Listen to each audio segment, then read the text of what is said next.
한국 기업인 줄 알지만 외국 기업인 회사들이 있어요. 혹시 여러분 밀폐 용기 하면 뭐가 생각납니까? 락앤락. 락앤락은 2017년도 홍콩계 사모펀드에 6,293억에 인수되었습니다. 외국 기업 거예요. 우리나라 거가 아닙니다. 또 우리가 CGV나 영화 같은 데 보면은 광고 나오는 타이어 광고가 있어요. 금호 타이어입니다. 국산 타이어의 자존심이지만 2018년도에 중국 더블스타 그룹에 6,463억에 팔렸어요. 그리고 여러분 목사님 몰래 마시는 카스 맥주 14년 연속 그 맥주 시장에서는 1위입니다. 그리고 카스 맥주는 국민 맥주로 알고 계시지만 사실 이 오비 맥주가 2014년도에 벨기에의 맥주 회사 AB 인베브에 인수됐어요. 그러니까 카스 맥주 드시지 마시고 테라나 화이트 드세요. 더 충격적인 것은 배달의 민족입니다.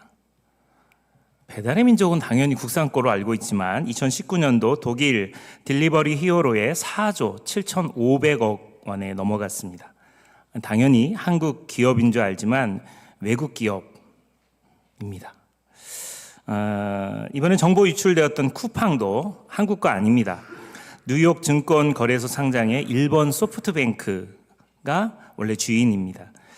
그래서 불매 운동 하자는 건 아니고요. 요즘 기업의 소유와 이 지배 구조가 바뀌는 소식을 보면서 누가 진짜 주인인가를 생각하는 게 중요합니다. 대한민국의 이 브랜드에 대한 가치가 우리 안에 있을 필요가 있는 거죠. 그리고 또 뿐만 아니라 이 글로벌 기업 인수 사례를 통해서 이 리더십이 지역사회에 대한 책임으로 확인되고 또 이익만이 아니라 직원 복지나 공급망의 윤리들 이런 것들을 다 면밀히 봐야 되는 거죠. 잘못 알고 있거나 우리가 알고도 잊어버리는 것들이 많은데 그 대표적인 것은 성탄절이 그렇습니다. 성탄절은 그 물음에 대한 답을 예수님의 희생과 겸손과 사랑에서 찾아야 하는데 그냥 낭만, 추억 이런 것들로 가득 차죠. 사실 교회도 그럴 수 있어요. 그래서 성탄의 주인은 예수 그리스도가 되어야 합니다. 성탄절의 진정한 주인 되시는 예수님을 우리 남부전원교회가 잘 소개하고 그렇게 나아갔으면 좋겠습니다. 성탄절에 보시면 의미 있는 영화 한 편을 제가 소개해 드릴게요. 아마 여러분 찾아보기도 좀 어려운 영화인데요. 2001년도에 개봉한 하루라고 하는 영화입니다. 굉장히 의미 있는 영화인데 여러분 잘 모를 수 있어요. 우리가 잘 아는 이성재 씨, 또 고소영 씨가 젊었을 때 찍었던 영화입니다. 이 영화는 석윤이라고 하는 아빠, 이성재 씨가 또 엄마 진원이라고 하는 두 사람이 결혼 5년 만에 기적처럼 아이를 갖게 되었다. 그리고 그 아이의 이름을 윤진이라고 하는 이름으로 예쁜 이름을 지어줬죠. 근데 그 기쁨도 잠시 이 가정에 아주 충격적인 소식이 옵니다. 뱃속에 있는 아이가 뇌가 없는 문해증이라는 희귀병에 걸린 거죠. 그래서 의사가 이렇게 말해요. 태어나도 하루밖에 살지 못합니다. 주변 사람들은 포기하라고 말합니다. 하루밖에 못 살 아이를 낳는 고통을 왜 겪는가라고 이야기를 해요. 하지만 이 두 부부는 그 아이를 낳기로 결심합니다. 너무나 아이를 보고 싶었던 이 부부의 마음과 그리고 이 아기를 통해 다른 아이들의 생명을 살릴 수 있는 장기 기증을 생각하면서 죽음과 정면으로 싸우며 아기를 출산하는 내용의 영화가 이 영화 하루라고 하는 내용입니다. 사랑하는 여러분, 많은 사람들이 자신에게 주어진 삶의 의미와 목적을 모른 채 살아갑니다. 나이가 들면 들수록 더 내가 왜 살아야 하지? 내가 어디를 가야 하지? 내가 무엇을 위해 사는 게 맞는지를 잊어버립니다. 그래서 아까운 시간을 낭비하게 되는 거죠.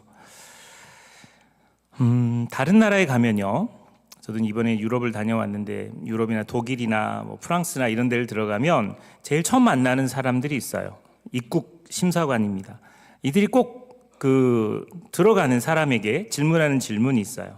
뭐라고 질문하죠? 뭐라고 물어봐요?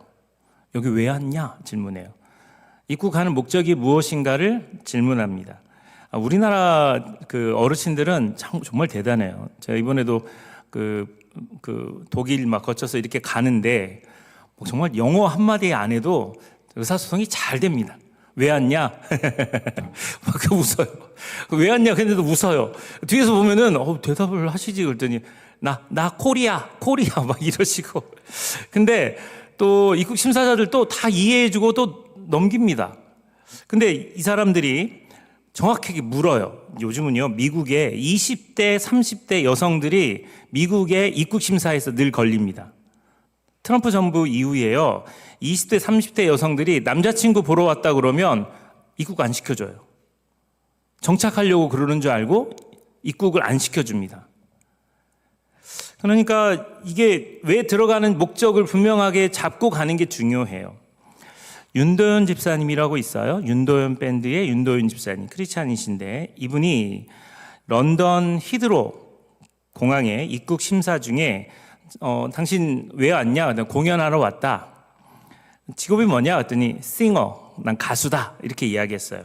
그랬더니 무슨 노래 부르는데 락 음악을 한다. 그랬더니 입국 심사자가 의심스러워하는 겁니다. 자기는 가수고 락 음악을 하고 막 설명하는데 받아들이지가 않는 겁니다. 결국은 이 윤도현 씨는 이 심사관 앞 그리고 많은 입국자들 앞에서 YB의 노래를 라이브로 불렀어요. 노래를 듣고 나니까 입국 심사자가 막 웃으면서 도장을 찍어줬다는 얘기가 있어요. 만약 누군가가 여러분 한 사람에게 이 땅에 오신 이유를 설명하라고 물으면 답을 해야 합니다. 또 증명해야 됩니다. 여러분이 예수를 믿는 사람이라면 이 땅에 존재하는 이유를 증명해야 돼요. 오늘 본문 속 예수님은 자신이 이 땅에 오신 이유를 그리고 목적을 천사를 통해 아버지 요셉에게 명확하게 알려주고 있어요. 마태복음 1장 21절 말씀 우리 한번 같이 읽겠습니다. 시작. 아들을 낳으리니 이름을 예수라 하라. 이는 그가 자기 백성을 그들의 죄에서 구원할 자이심이라 하니라. 아들을 낳을 것이다. 근데 그의 이름은 예수다. 그리고 그는 자기 백성을 죄에서 구원할 자다. 이렇게 설명합니다. 누가복음 19장 10절에는 또 다르게 이야기합니다. 인자가 온 것은 잃어버린 자를 찾아 구원하려 함이니라. 예수님이 이 땅에 오신 이유는 잃어버린 자를 구원하기 위해서 이 땅에 또 오셨습니다. 그리고 마태복음 9장 13절은 같이 한번 읽어보실까요? 마태복음 9장 13절 시작. 너희는 가서 내가 긍휼을 원하고 제사를 원하지 아니하노라 하신 뜻이 무엇인지 배우라. 나는 의인을 부르러 온 것이 아니요 죄인을 부르러 왔노라 하시니라. 예수님이 이 땅에 오신 이유는 의인을 부르러 온 것이 아니라 죄인을 부르러 왔다라는 거예요. 정리해보면 예수님께서 이 땅에 오신 목적은 잃어버린 자, 죄인을 찾아 구원하기 위함입니다.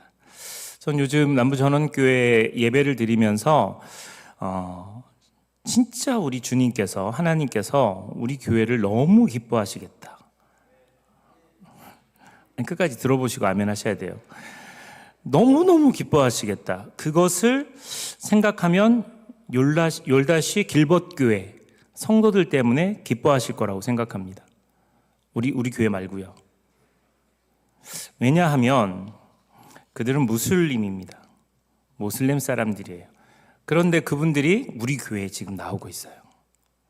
여러분, 이거는요, 우리가 생각할 때는 그냥 가볍게 넘어갈 수 있어요. 근데 그 땅에서는 불가능한 일입니다. 그분들이 우리 교회에 나와서 예배를 드려요. 그리고 우리 할머니들이 메라바 다시 한번 다 잊어버렸어요. 메라바 이렇게 인사하는 거예요. 그러니까 할머니들이, 할아버지들이 메라바라고 인사하고 보면은 반갑게 그냥 손 흔들어주고 이게 그들에겐 감동인 겁니다. 못 알아듣는 설교를 이 예배당에 같이 예배를 드리고 있어요. 근데 그분들이 끝날 때마다 은혜 받았다고 이야기하고 감동 받았다고 이야기해요. 우리 남부 전원교회 성도들은 저한테 그런 얘기 안 해요. 그런데 정말 이게 언어가 다른 그분들이 오늘 예배 너무 좋았다고, 은혜 받았다고 이야기하는 거예요.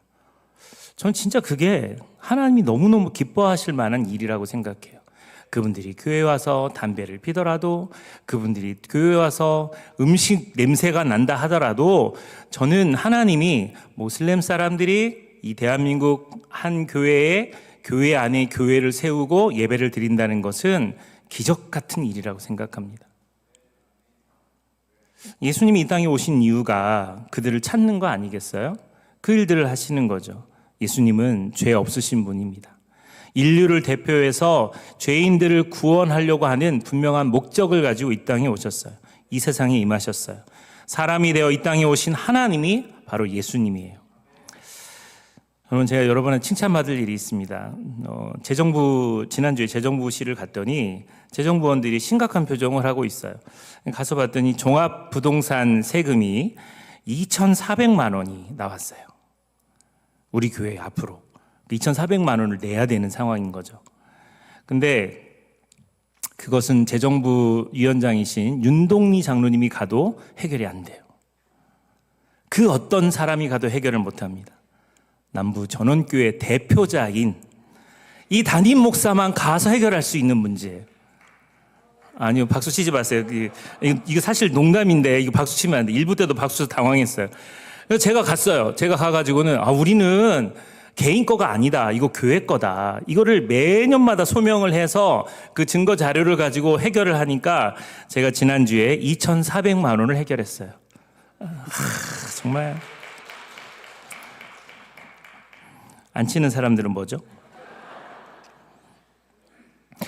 그래서 제가 느낀 거는 교회 대표자로서 제가 가끔 이제 일들을 치를 때가 있거든요. 이 교회 차들이요, 다 제 명의로 바뀌었어요.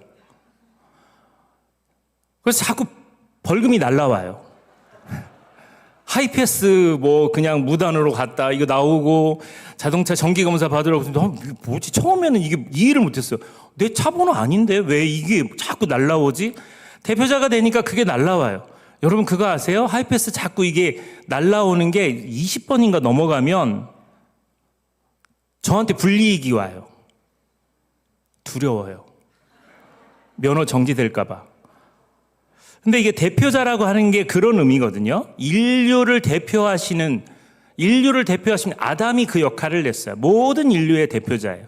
그가 범죄함으로 원죄가 우리에게 온 거죠. 그 인류를 대표해서 예수님이 이 땅에 오셔서 희생하심을 통해서 온 인류의 죄가 용서함을 받는 겁니다. 우리 주님은 그 분명한 목적을 두고 오셨어요. 비록 이 땅에서는 힘들고 어렵게 사셨습니다. 마태복음 8장 20절에 예수께서 이르시되 여우도 굴이 있고 공중의 새도 거처가 있으되 인자는 머리 둘 곳이 없다. 가난을 선택하셨습니다. 저는 그래도 목회하면서 사택이라도 있지만 예수님은 변변한 집 한 채 없었습니다. 여우도 굴이 있고 공중에 나는 새도 둥지가 있는데 예수님은 머리 두실 곳이 없는 불편함을 감내하셨어요. 그런데 예수님의 삶은 행복하셨을 겁니다. 왜냐하면 자신이 속죄의 희생양이 되어서 그 십자가의 고통을 기꺼이 감내하실 때 모든 사람들이 구원을 받을 수 있는 길이 열리기 때문에 그렇습니다. 예수, 그 이름에 담긴 목적은 분명합니다. 천사는 요셉에게 태어날 아기의 이름을 미리 지어줍니다. 그 이름이 예수입니다. 이 이름은 당시 흔한 이름이었어요. 철수영이 한 시대에 풍자했던 이름처럼 예수라고 하는 이름은 흔한 이름입니다. 구약시대 여호수아나 이사야처럼 뜻이 같습니다. 근데 그 속에 담긴 뜻은 결코 평범하지 않습니다. 예수 그리스도, 그 이름의 뜻은 여호와는 구원이시다, 구원자시다. 그분이 오신 목적은 자기 백성을 그들의 죄에서 구원할 자라는 것입니다. 예수님이 이 땅에 오신 목적은 정치적인 해방이나 경제적인 부유함을 주기 위함이 아니십니다. 예수님이 환자들을 치유하시기도 하셨지만 그것이 주된 목적의 수단이 아니셨습니다. 궁극적인 목적은 아니었어요. 그분이 이 땅에 오신 단 한 가지 분명한 이유는 자기 백성을 그들의 죄에서 구원하시기 위해서 자신이 대신 죽으시기 위해 오셨습니다. 할렐루야. 그러니까 성탄절은 굉장히 의미 있는 날이에요. 여러분, 금요일에 우리 김성영 목사님께서 말씀을 전하셨어요. 그 말씀을 듣고 제가 확신이 왔어요. 김성영 목사님이 이렇게 말씀하셨어요. 자기는 자기가 교회에 부임하면 그 교회는 다 부흥한대요. 성용이 오셨어요. 성령이 아니고 김성용이 오셨어요. 성령이 오셔서 우리 교회는 부흥할 줄 믿습니다. 어떻게 그런 자신감으로 말할 수 있을까? 전라도니까 가능해요. 전라도 정읍 사람이 가능합니다. 저도 옛날 한때는 그랬던 것 같아요. 그래서 막 그 설명하는 거, 그거를 금요기도를 한번 돌려보세요. 2번이나 이야기합니다. 2번이나. 우리 김성경 목사님이 아주 재밌는 설교를 하셨는데, 저는 노지훈 목사님을 만나고 최소한 하루에 5시간 성경을 읽습니다. 아멘 하지 마세요. 지금 안 읽어요. 5시간 읽습니다. 여기 설교를 한 거예요. 그리고 제가 와, 대단하다 이 생각보다는 진짜 읽나? 그때부터 김성경 목사님 추적 관찰하기 시작했어요. 결론부터 말씀드리겠습니다. 안 읽습니다. 그래서 그때부터 이제 교육자들이 김성령 목사님을 핍박하기 시작해요. 5시간? 4시간? 3시간? 2시간? 1시간? 그러면 고개를 푹 숙여요. 왜 그런 설교를 할까? 전라도니까 가능합니다. 차라리 안 하면 좋은데 저는 하루에 최소한 5시간, 여러분 그런 얘기 하지 마세요. 제가 왜 이렇게 이야기하냐면 경상도를 너무 까가지고요. 전라도도 한번 건드릴 필요가 있어서.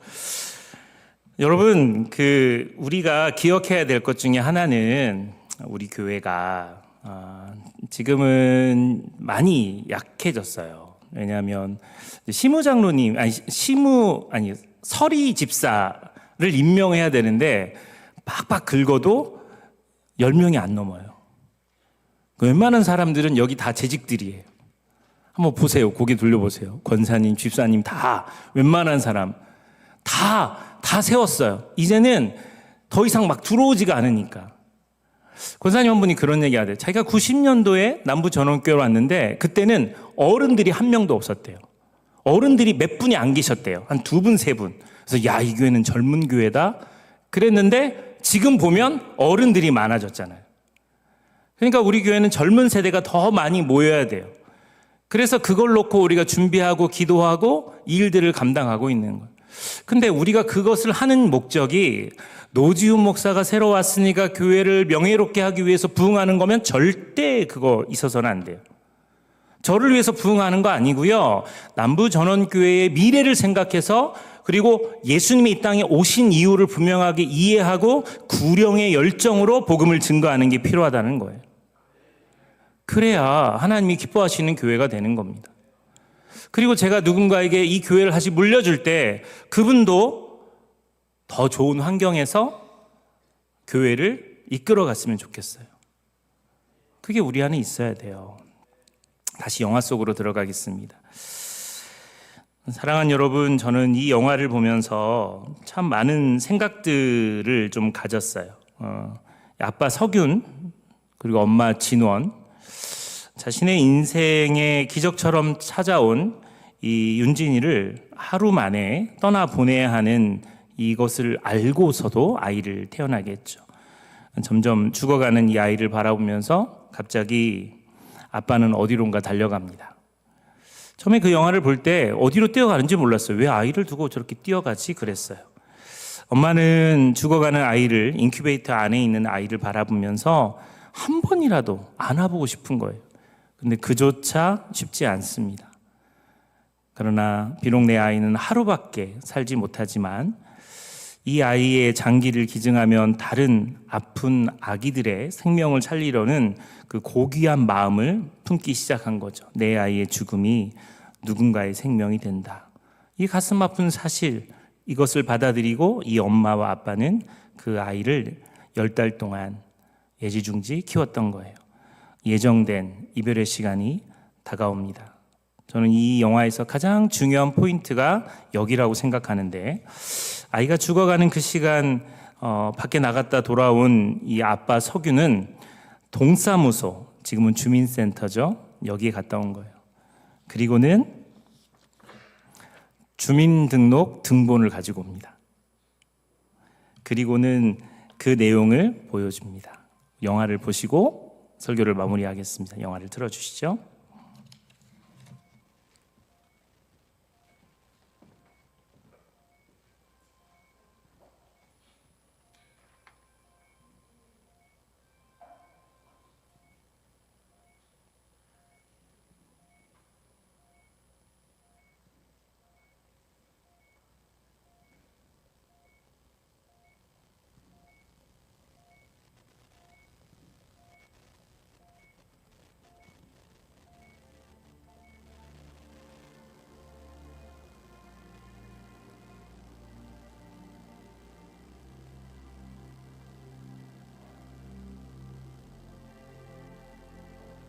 아가야, 엄마야.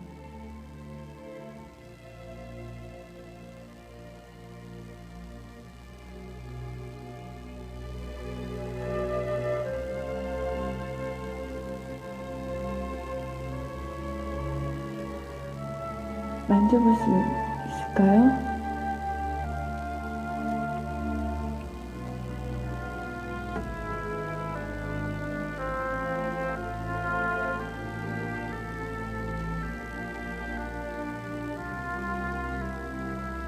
미안해. 많이 아파하는 거 아니에요? 그렇지 않아? 못 느낄 거야?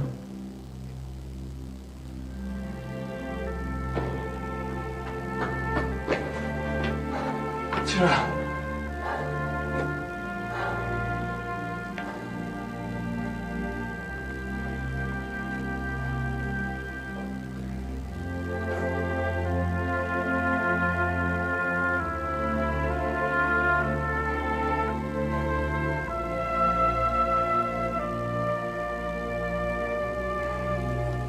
지라.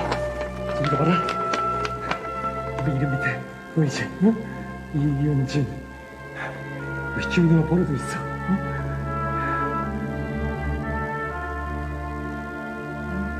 어떡하지? 나 어떡해? 우리 윤진이 어떡해? 나 어떡하면 좋아? 우리 윤진이 속에서 어떡해? 나 윤진이 어떡하면 좋아? 우리 이러지 않기로 했잖아.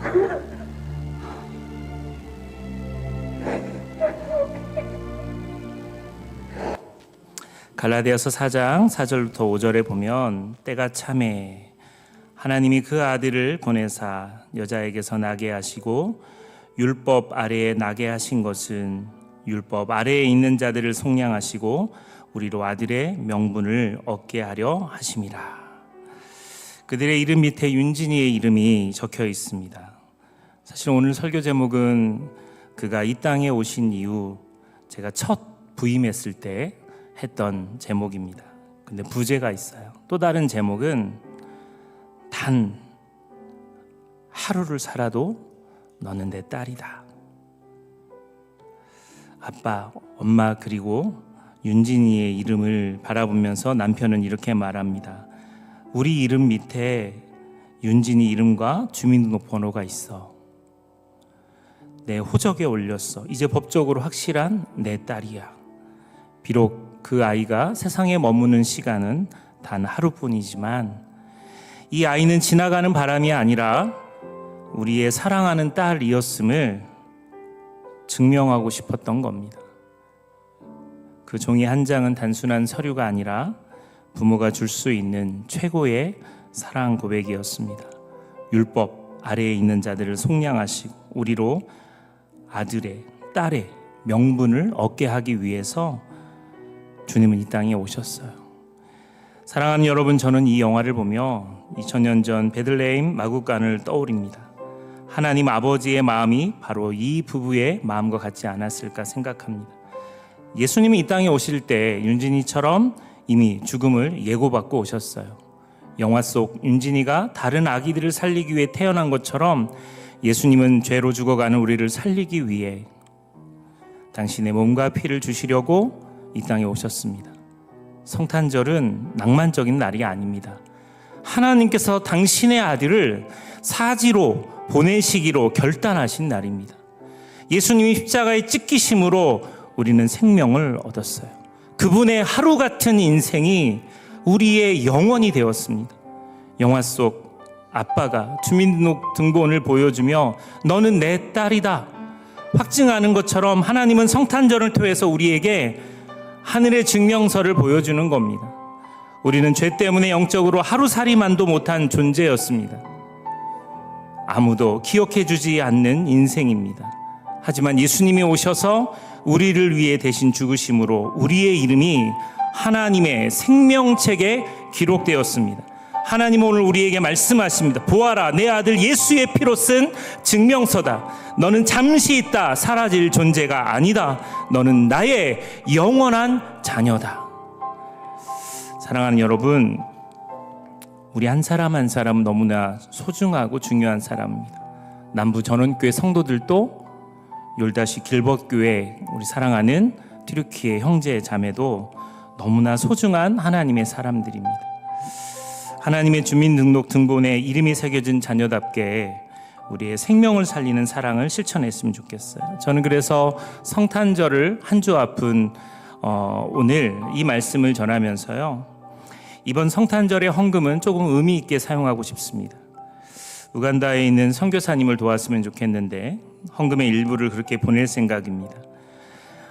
본인이 살고 있는 집 바운더리에서 조금만 벗어나면 우간다에 있는 아프리카 사람들이 살아요.